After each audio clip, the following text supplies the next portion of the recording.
નમસ્કાર મિત્રો, વિડીયોમાં તમારું સ્વાગત છે। તો મિત્રો, અત્યારે હાલની ખૂબ જ મોટી અને દુઃખદ ખબર સામે આવી રહી છે।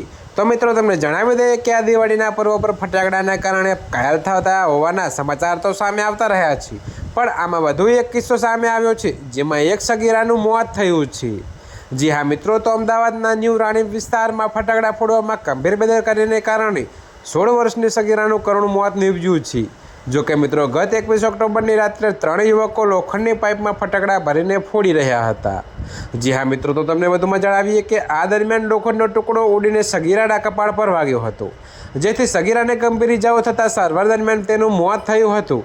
તો મિત્રો, આ ઘટના બાદ મૃતક સગીરાના પિતાએ 3 લોકો વિરુદ્ધ ફરિયાદ નોંધાવી છે, જેને આધારે પોલીસે ગુનો દાખલ કરીને કાયદેસરની કાર્યવાહી હાથ ધરી છે। તો મિત્રો, અત્યારે હાલ માટે આટલું જ। મળીશું નવી અપડેટ સાથે। અને જો તમને અમારા વિડીયો પસંદ આવતા હોય તો વિડીયોને લાઇક, કોમેન્ટ, શેર અને અમારી ચેનલને સબસ્ક્રાઈબ કરવાનું ભૂલતા નહીં મિત્રો।